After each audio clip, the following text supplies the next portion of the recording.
And most of us find ourselves sometimes drowning in the amount of paperwork, creating silent risks to overlook to the patient care.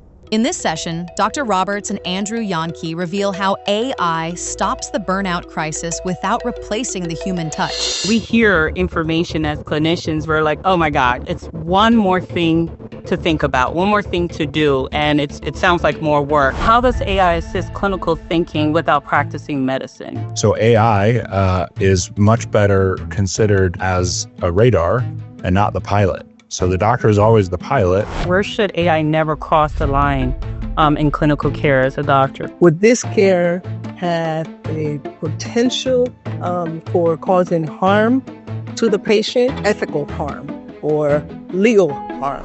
How do you design guardrails for equity? Transparency to the point where it's auditable, it's traceable, it's immutable. If an AI plays a role, for example, in determining whether or not somebody is even eligible for care, that's where these get into these higher risk zones.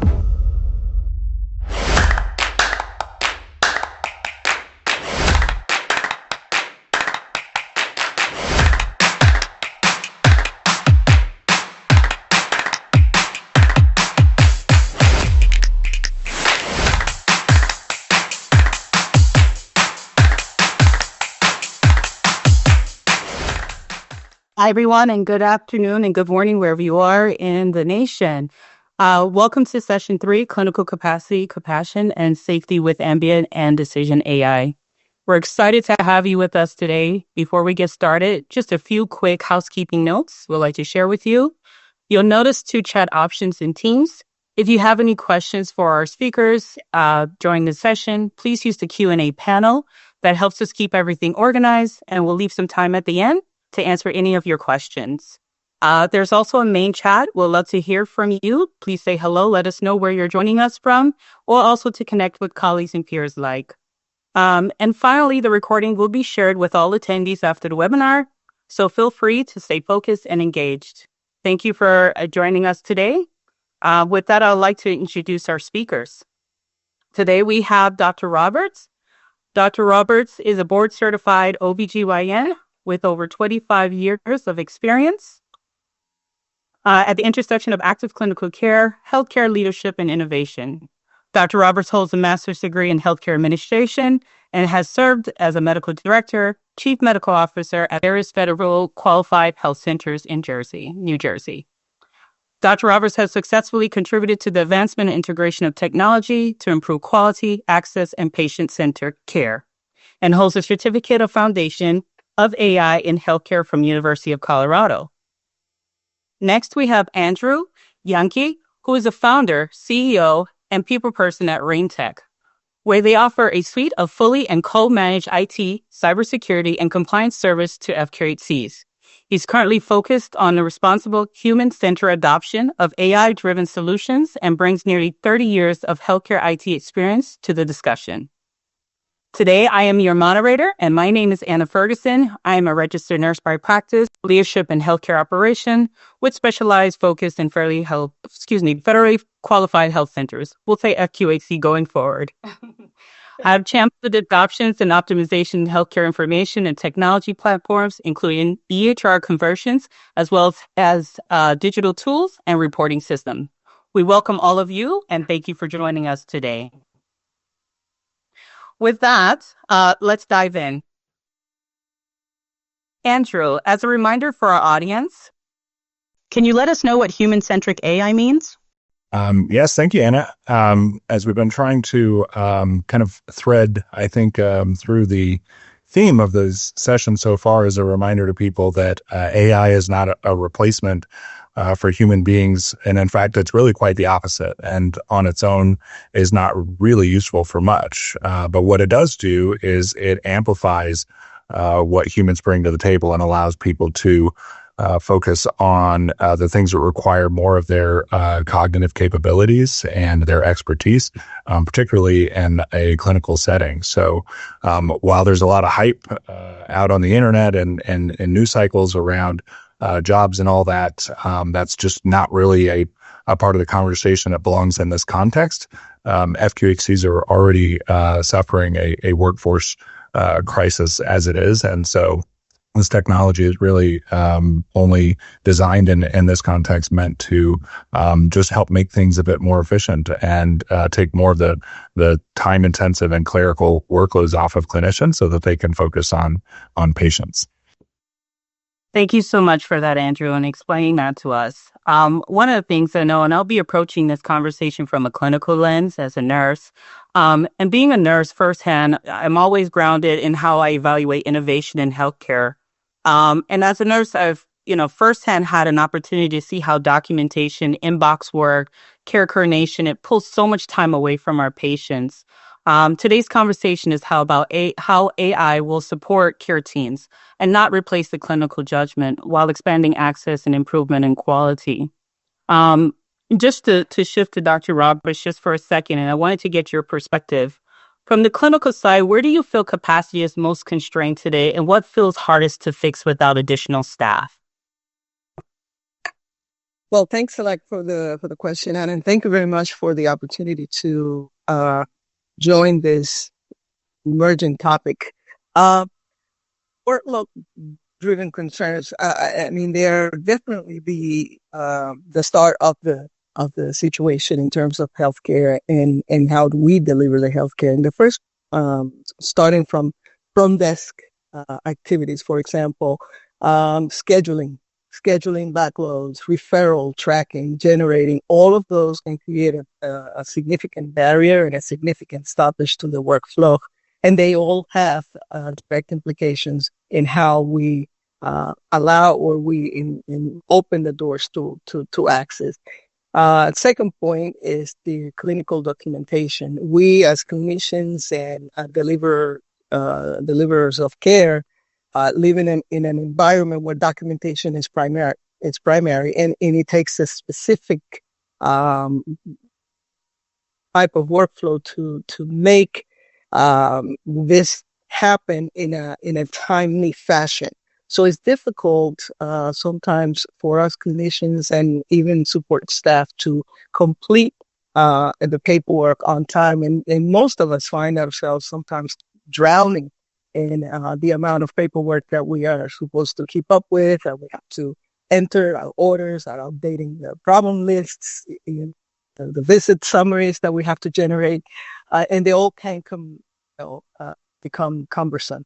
All of this has a significant and a predictable impact in the workflows, and you translate into an overall lack of performance, if you say. So this is something that definitely is of high interest to all of us. On the other side of the spectrum, we're going to be talking a lot about a clinician burnout. This is a recurrent theme. And it's very prevalent in healthcare, how we deliver healthcare in all our communities. That's one. Yes, that's right. So I think those points are well taken. And, personally, and as a clinician as well, having hands-on approach to everything we do operationally and in the clinic, I see what the care staff goes through. And so, Andrew, the question I have for you is, health centers describe all these pressures. Which ones are realistically addressable in today's AI tools? That's a great question, Anna. It's key to understand first and foremost that the technology isn't going to solve workflow problems. Workflow needs to be identified, and if there's issues around communications or task delegation, inbox is not being managed correctly, certainly the AI will emphasize and highlight that and show you where those workflows need to be resolved. But the workflow itself needs to be adequate. And so roles need to be clear and unambiguous, and tasks that are handled by MAs and various clinicians need to be understood, and the EHR has to be configured correctly. And so AI is not going to solve for poor workflow or for misconfigured EHR solution. It's really meant to go on top of properly configured EHR and workflow that does make sense, and to just start to fill in the gaps. And to Dr. Roberts' point about so much being around the clerical and kind of all the documentation and data entry, that's where some of these solutions like ambient listening can be so powerful, because they can allow the doctor to interface with that patient more directly, have a lot more eye contact, and really just converse in the way that feels best for them clinically, and allow that ambient listening to produce the documentation draft for the doctor to review later without having to write it from scratch. And Andrew, thank you so much. And this is such a timely conversation, because with AI coming to the forefront, being interjected into every part of our life and world, including healthcare. When we hear information as clinicians, we're like, oh my God, it's one more thing to think about, one more thing to do. And it sounds like more work. We talk a lot about burnout as a system and as an industry, but often it starts with workflow. What does non-clinical work most interfere with patient care for you and the team? And this is more for Dr. Roberts from a clinical perspective. If you could give me your take on that. Well, we have to be cognizant of the fact that displacing clinical work carries significant implications to patient care. Reviewing, for example, from one day to the next, your inbox can literally explode. And it's difficult to try to keep up with those. Having to complete our chart after hours, most of us find ourselves going home or even after hours, creating silent risks to overlook to the patient care. Because like Andrew was mentioning before, there's something to be said about the ambient listening, and something is lost when this is not done at that particular time. And therefore, that increases the risk of clinician burnout. There is no specific time dedicated for the clinical part and to compress from that clinical part. And also the clinical work derives vital information from the relationship that we as clinicians have with our patients face to face. That lack of synchronicity can result, like I said before, in this fragmentation of care that we sometimes experience in the delivery of the care. And that definitely leads to a loss of context of the care that we deliver our patients. And from a patient point of view, that affects tremendously, because it kind of points to whether or not there is trust in the care that they're receiving. And that is important so that we can actually affect the change in the care of the patient. So we have patients that feel processed, for example, and not necessarily either seen, heard, or even cared for. And that definitely is more important was more telling for patients who have chronic conditions and patients that we have to monitor, and where those care gaps can definitely impact the outcome. So it is, something that is very active, and something that is definitely happening at all levels of healthcare, and something that we expressed our concern, but now we're beginning to see the actual outcomes of this fragmentation in care. Thank you so much, Dr. Roberts. And Andrew, as a follow-up to Dr. Roberts' comments, from a system perspective, which of these workflow problems versus technology problems? That's a great question. I think that we're right at this crossroads where this type of technology can help solve part of a problem. And so Dr. Roberts mentioned care gaps. And so AI is much better considered as a radar and not the pilot. So the doctor is always the pilot. And in this case, the radar or the AI is simply surfacing information that's going to help the clinician in that case make these point of care decisions around diagnostics and treatment plans. And so identifying care gaps based on previous diagnostics, finding out, has somebody with diabetes not been tested, or their A1Cs trending up. There's lots of opportunities to surface real-time information during the point of care, so that this isn't necessarily a retroactive function, that clinician is going back after the fact and then sort of, reading through, more, in depth around the history, and beyond just the HPI, and figuring out what's really going on here at a larger level. But again, we need to see it as simply radar. It's telemetry and surfacing what might be actionable information to that clinician, but then that clinician, needs to interpret that information and decide what to do with it right then. So it's a crossroads really of both the workflow and technology. And if we adjust or adapt one, it might adjust or adapt another, so that if we're doing those, during the point of care, then the doctor's not having to go back and do that after the fact. So those insights can be surfaced right during the encounter, and more diagnostics can be ordered, or proper treatment plans determined based on some of that telemetry and some of that radar data, that still puts that doctor in the pilot seat. Thank you, Andrew. And we do understand that AI tools obviously have a great impact and has a place, I would say, in healthcare. Nurses and providers alike feel the documentation squeeze. It's something that we deal with constantly and daily. How is AI being used to support documentation? I know you answered part of that, but using documentation without taking control from the clinician. Right. And this is an important question to ask for all AI-driven workflows and solutions.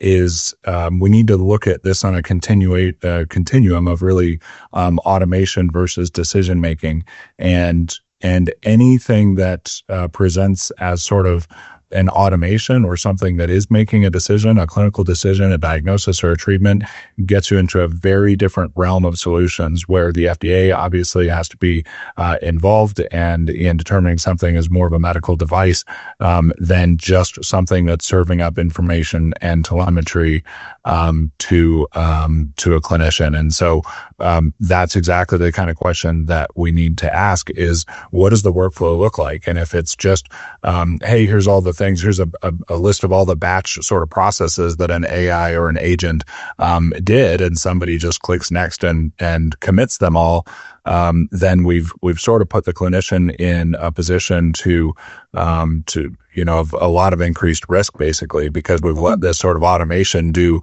too much. What we want is the AI to propose a draft, for example, of the notes that might go into the chart.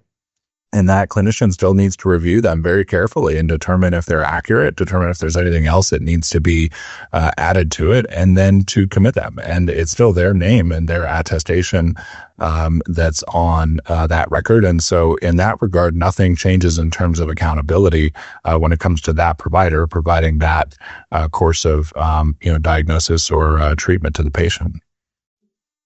Thank you. And along the same lines, just another part of that conversation is, well, then how does AI assist clinical thinking without practicing medicine?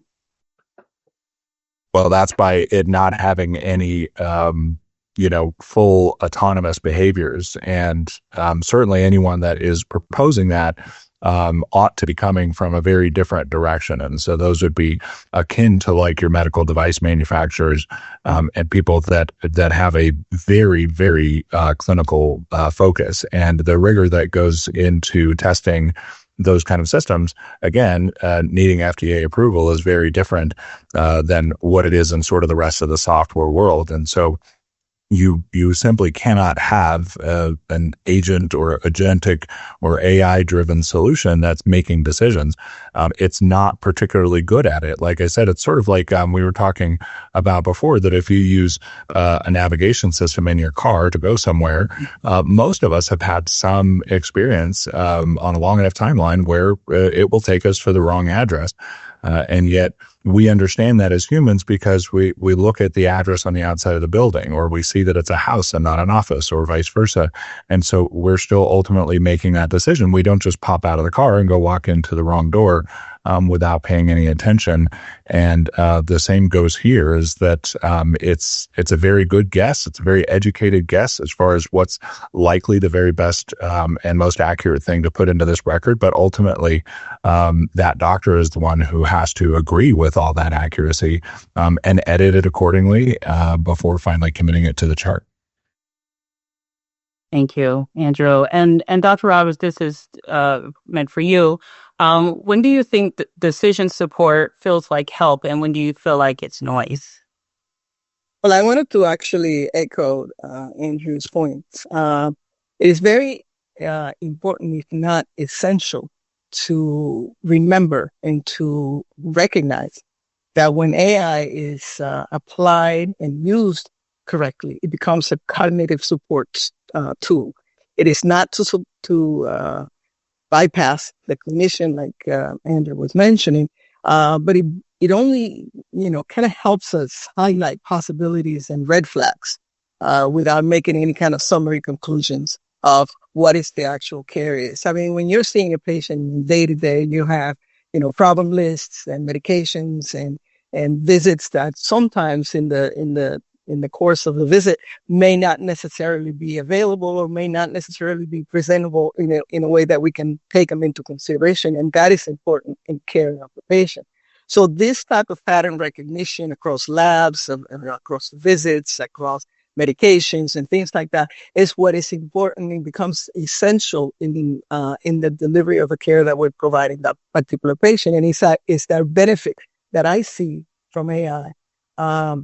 Because it helps us trend, like the case of diabetes, for example, trend the adequacy of the treatment that the patient is receiving, or pivot into a different modality of care. So AI can help us flag inconsistencies or missing data, but by no means it is to supplement or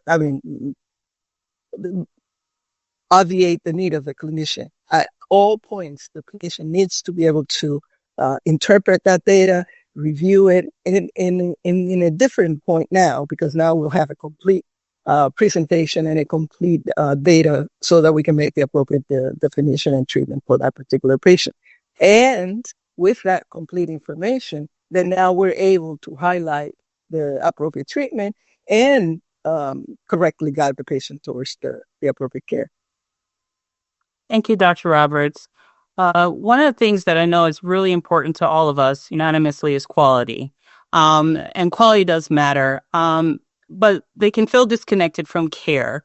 Where do you create the most friction clinically, and how can we make quality measures feel warmer?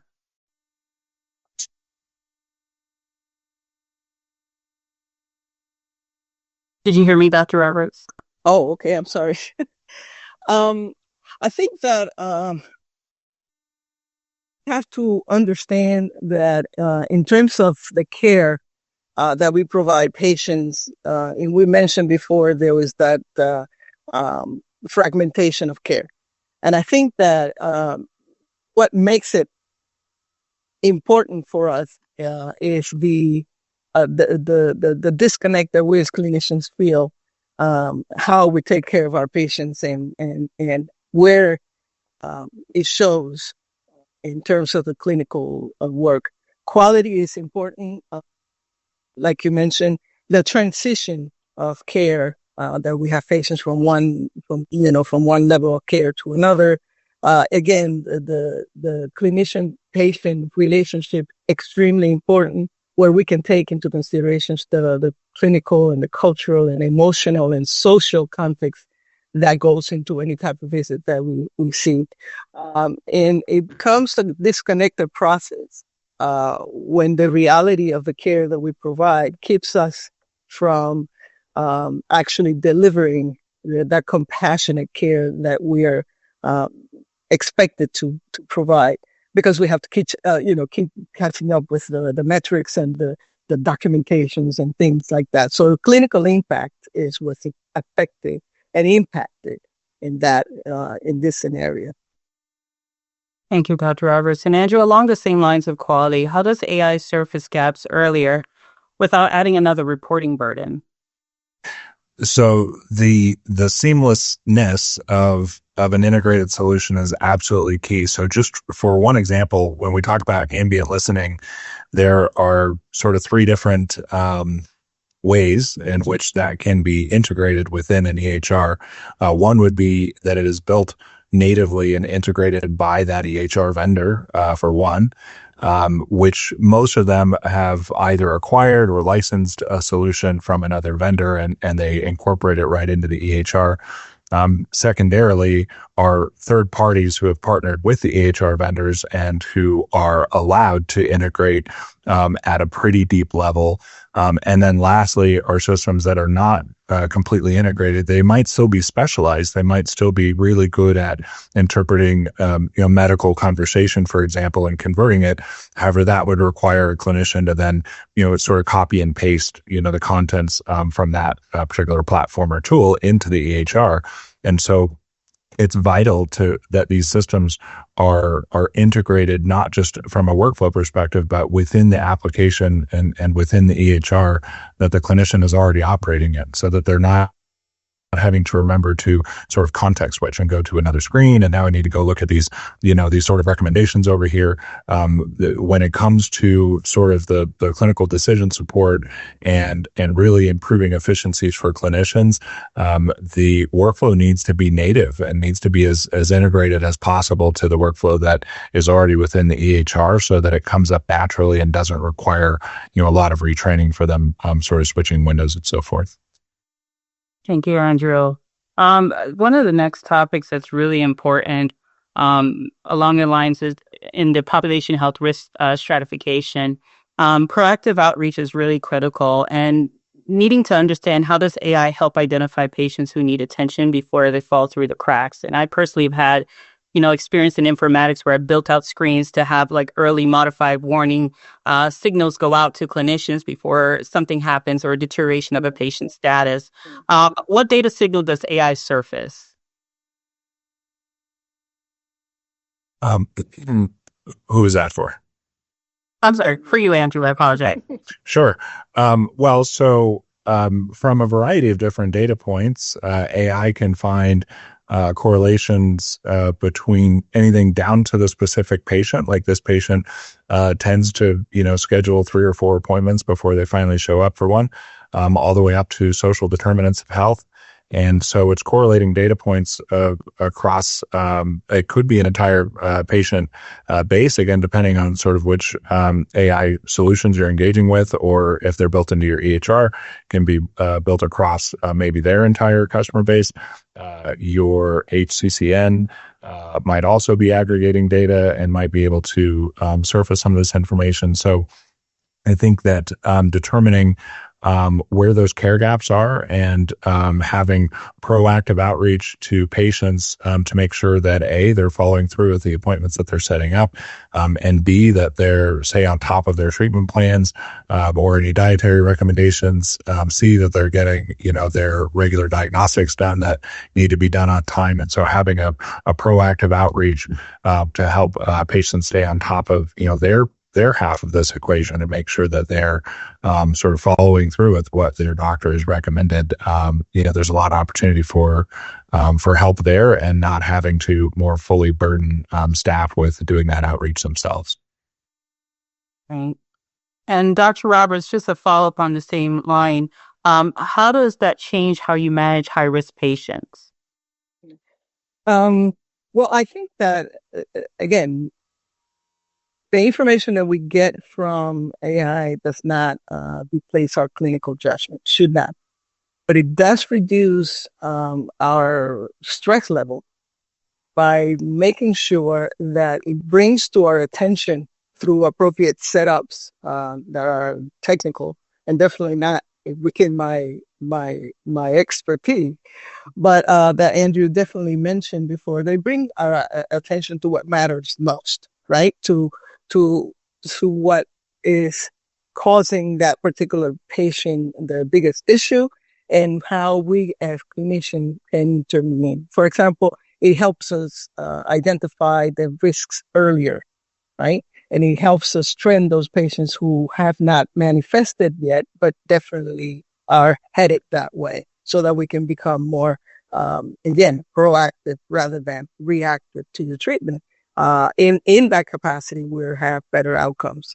In addition to that, it not only identifies those patients who are already at that risk, but like I said before, it identifies patients that are heading that way and helps us prioritize the assignment of the resources that we have available to the patients, so that we can make the right decision at the right time, the right intervention, and to that right particular patient, so it becomes more meaningful in terms of the outcome. So definitely, that's how I would say that it interferes with or intervenes in healthcare. Thank you, Dr. Robinson. Just a follow-up question. And if AI works the way it should, what part of your job do you think would feel better in 6 months from now? Oh, that would be great. I have I have a saying that, you know, upstream clarity prevents downstream chaos. So if we identify the right system, if we put in the right, configuration and the right tools, and it becomes for us more help than anything else, it can definitely help the level of the upstream. We're talking about chart documentation. So we as clinicians, we're going to potentially spend less time charting. Our notes are going to be clearer and more time efficient, concise. And revisiting the point that we touched earlier, they will be done by the end of the day. So that, after hours intervention would definitely be less from a clinician point of view, and also from a staff, support staff point of view. We get to go home early, right? So, and actually finish our work in the context of the care when it was delivered. And that's important. Because it has definitely implications in the care. The visit flow itself is something that we should be able to measure. It's a measurable, process, and that on-time performance.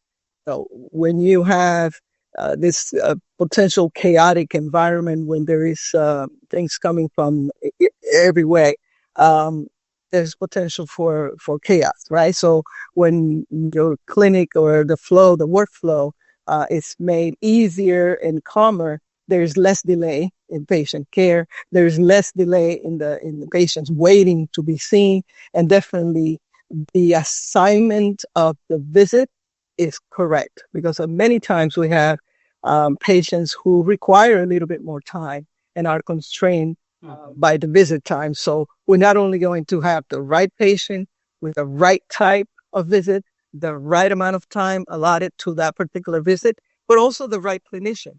Because in our current setting, sometimes we have patients that should be seen by somebody else, and they were not assigned appropriately. So that's something that we can definitely see and be able to measure and feel the improvement in 6 months once it's appropriately chosen and implemented. As clinicians, our workloads should be also impacted, right? So we'll have less callbacks because the information and the care that is dispensed to the patient is clearer. So it generates less potential for confusion and questions. And the staff is then able to focus on what the real-time work is in front of them. So it's a win-win situation from my point of view as a clinician, because we have measurable deliverables that are able to appropriately and positively impact the care that we're providing our patients. And Dr. Roberts, I appreciate that perspective. And as we're talking about the care and the delivery of that care, equity and access to care is so important. And this is for you, more so, Andrew, because we know that's our core mission. How would you say, or if you can explain how AI expands access without reinforcing bias and creating digital barriers? Absolutely. We need to be asking these kind of questions because it's absolutely true that the large language models that these AI workflows are built on have biases. They're trained on obviously public domain information, and we're not a society without biases. So you have to first and foremost find out if the training data has biases that are perpetuated within them. And so we need to ask the people who have built these models, so it might be the EHR vendor or someone like that, what they're doing to monitor for biases within the models themselves. You need to validate across demographic groups before going live. You need to test these things. You need to monitor for disparate impact after the deployment. And then just the normal block and tackling. Don't assume digital literacy and smartphone access necessarily for everyone. Make sure that you've got proper language support. And now that can be a very powerful tool in an AI-driven workflow to have multilingual capability. But make sure that you're accounting for your patient populations and your geography. And, monitoring the success of the system is an ongoing work in progress all the time, just like it is for people, by the way. We all have continuing education programs and ways that we as professionals continue to hone our craft and get better. And the same thing goes for an AI-driven workflow.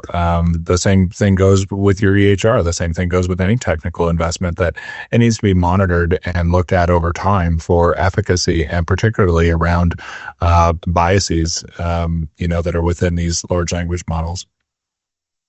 And as a follow-up, Andrew, how do you all develop as RainTech, as an actual leader in this? How do you design guardrails for equity? I know you talked a bit about that, but specifically, if you can touch on that just for a moment.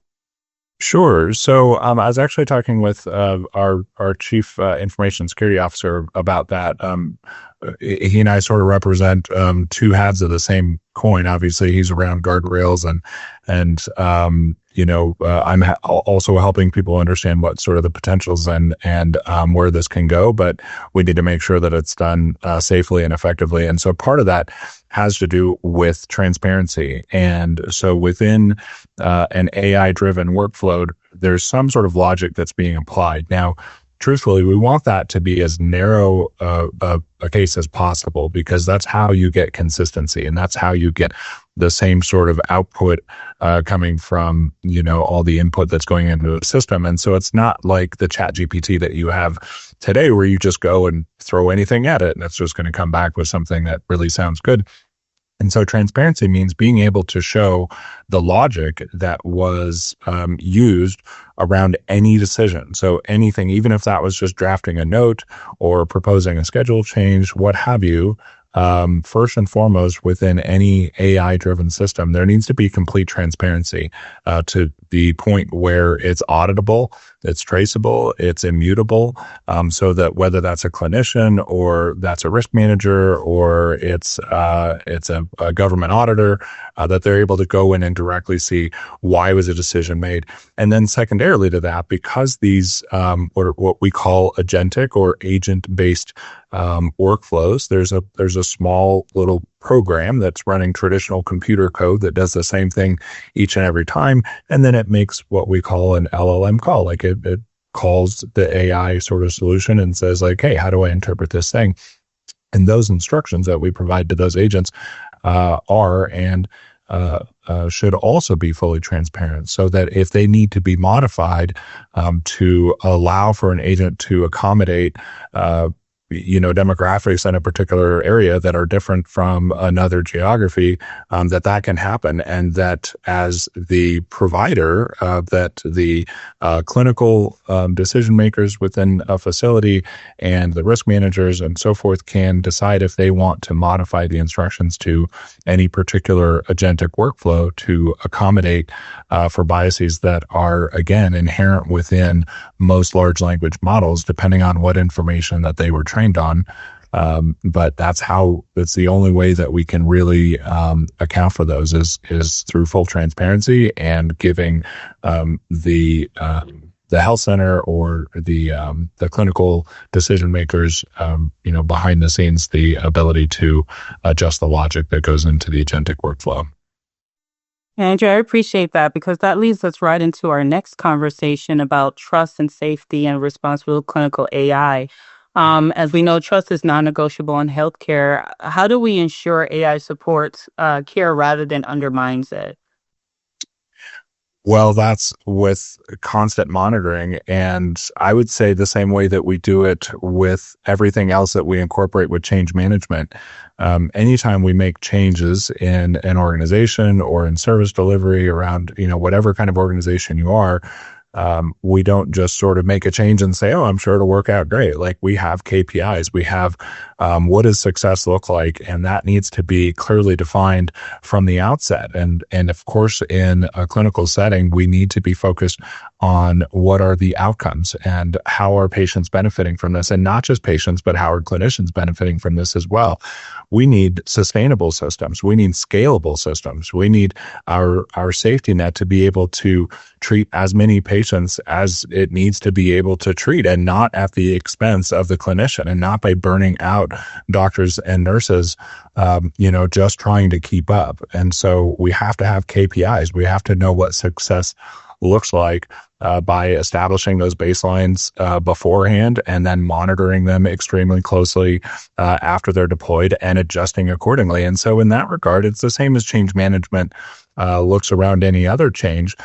We just have to look at it very, very closely. Unfortunately, because there's so many transactions, so many encounters, there's a lot of data. And so it's always a work in progress, and always working to be optimized by everyone who's involved with, that particular workflow. And Dr. Roberts, as a follow-up, where do you think, or where should AI never cross the line in clinical care as a doctor? Can you give me your perspective on that? I think that whenever I ask this question, and the question is, would the care that I am implementing, or I'm using AI to help me implement, would this care have a potential for causing harm to the patient, or it doesn't?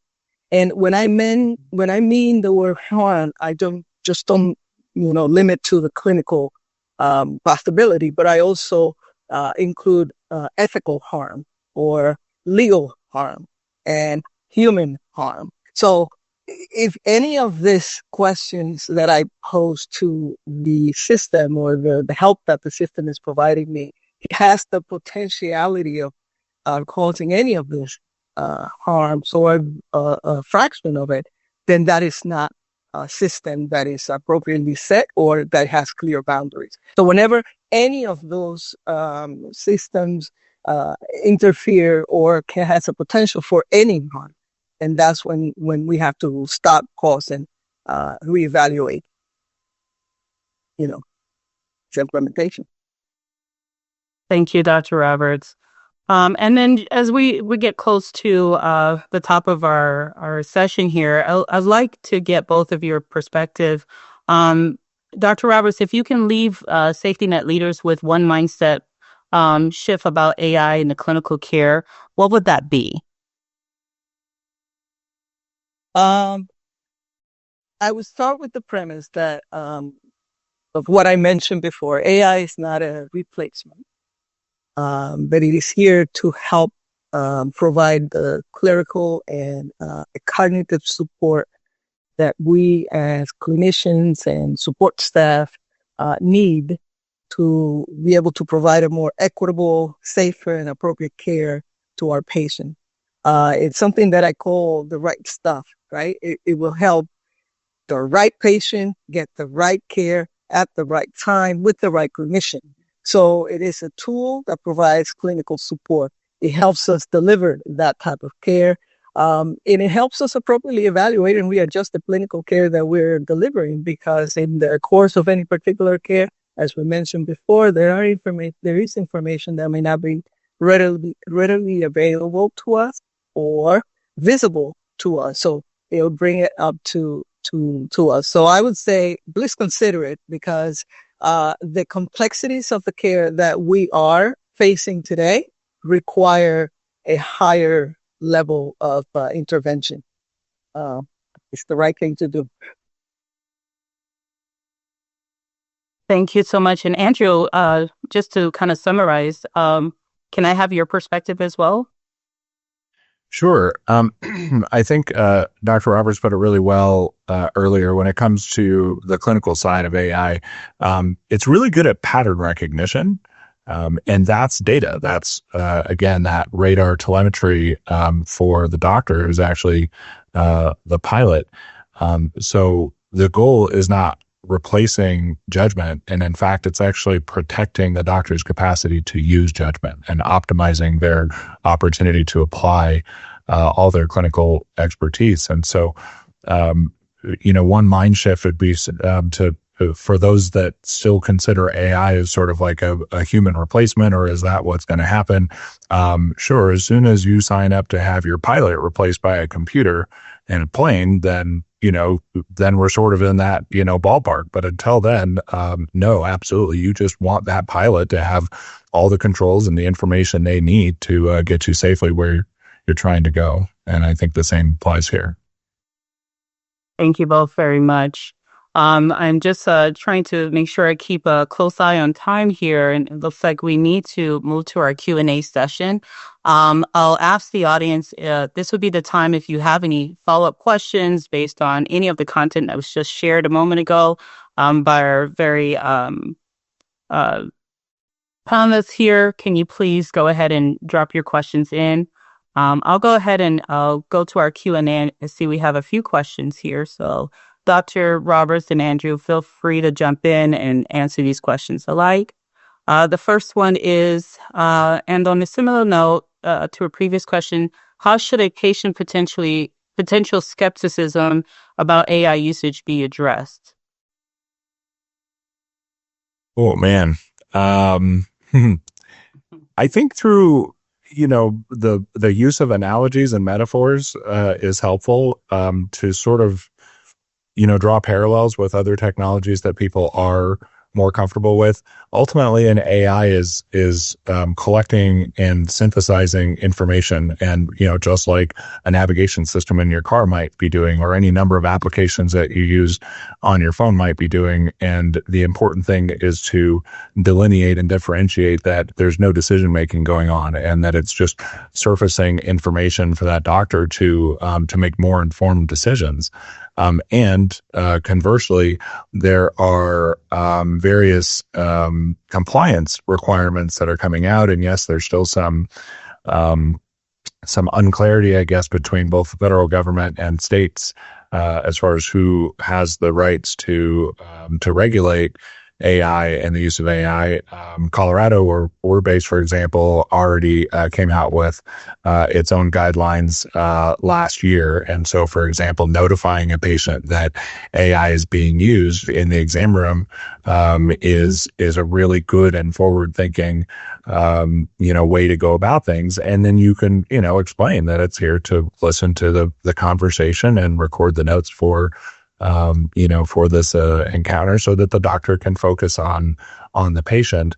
But where those compliance frameworks start to define high risk is where decisions are being either made by AI-driven workflows or strongly influenced. And so if an AI plays a role, for example, in determining whether or not somebody is even eligible for care, or for that matter, for a mortgage or access to education or anything else, that's where these get into these higher risk zones, where these compliance frameworks will definitely play a role, as opposed to when they're low risk, which is when they're just surfacing information that allows somebody with the expertise to actually make diagnostic and treatment decisions. Thank you. Dr. Roberts, any take on that? No, I think I agree 100%. I think that at the end of the day, the clinician is the one who has to make the final decision. And where AI comes, in real life, where AI is being used currently, right? I mentioned before I went to get my mammogram, and there was a system already announcing and informing me that it was being used to help enhance the diagnostic process. And I feel safe with that because it is, again, a compilation of all this information where my primary provider may not have the availability to see all of that information at one setting. So yes, we have to establish clear boundaries to prevent the slippage into something that is riskier for the organization. But I agree 100% with what Andrew was saying. Thank you. One of the next question here from Hannah is, what level of transparency should exist between clinicians and patient when it comes to how AI is assisting the clinician during a patient visit? Let me just expand this here. Should there be a disclaimer that AI is being used? I think that's a great question, Hannah. It's actually sitting in the back of my mind. I wrote that down too. And then for Dr. Roberts, either one. I absolutely believe that in transparency. It should be the physician should have that comfort in taking care of the patient, in also ensuring that the patient understands that it is not by any means making the decision of the care that they're receiving, but augmenting and supplementing the care to improve it. So yeah, they has to be transparent. It has to be set from the get-go. But again, there has to be that potential, that need for the trust that we were talking before. If your patient trusts you, it will automatically understand that any help that you're receiving is towards providing them with the best care that they deserve and need. Yeah, I couldn't agree more. I think that it ought to be included in standard patient disclosure forms and actually outline very clearly what AI does do with respect to that patient and their information, and definitely what it does not do. And that needs to be explained in just very understandable language, that it's there to aggregate and correlate, data and provide information that is very helpful to their doctor in making decisions, but that it absolutely does not under any circumstances automatically determine any diagnoses or courses of treatment or anything like that. And I think that when it's spelled out, very clearly, I think that some of the compliance is likely also to probably require the ability for people to opt out.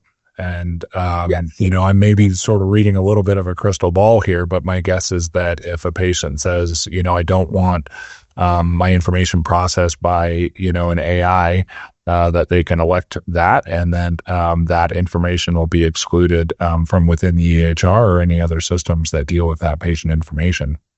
Absolutely. Yeah, and definitely, Andrew, you touched on something else that I had written down. It was on the medical record piece, because again, when utilizing AI and we talk about disclaimers, when now there's so much expansion about, behavioral health and how medical records should be shared with the patient. And so one of the questions I had is, in terms of AI being utilized in a healthcare setting, when it's time to print that medical record, should there be something that says this was generated by AI or this was interpreted by AI? These are just some of the things that kind of go through my mind as the clinician is, should the patient know what part of this was done by their doctor, what part was done through an AI sophisticated diagnostic, I guess the word I'm looking for is kind of results as a result of interpretation. So a lot of thoughts in that. I just wanted to see if you had any thoughts on that. Yeah, it still speaks to transparency, and that's what has to be built in. And fortunately, it can be into these workflows where you can literally go back and select a particular transaction or particular sort of workflow and say, okay, explain everything that was done here. And that needs to be very transparent so that everyone from the patient to the doctor and to, again, regulators and everyone knows why something is being done. And so it's got to be there from the outset. And I think that when it comes to, so for example, insurance eligibility verification, that being one particular type of workflow where you might say, AI was used to go search various databases and determine which payer a particular patient, would fall under and their care would fall under, versus notes that go into a chart. And that might be, sort of a AI drafted, but ultimately, doctor committed. And a doctor may go in and edit any amount of the information that's in that drafted note as well.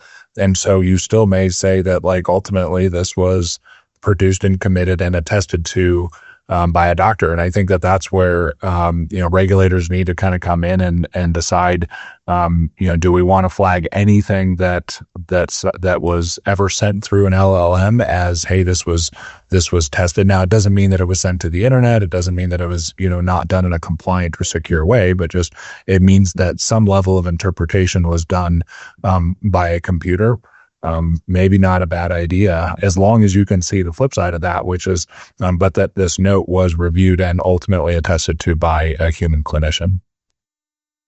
Great. Thank you so much, Andrew. I just wanted to tag one last question. We are at the top of the hour, and I just want to be respectful of everyone's time before we conclude here. But Camille asked, are hospital administrators receptive to utilization of AI use in the clinical setting? And if not, how do we convince administration on the importance of the role of AI in clinical setting as it is now and future?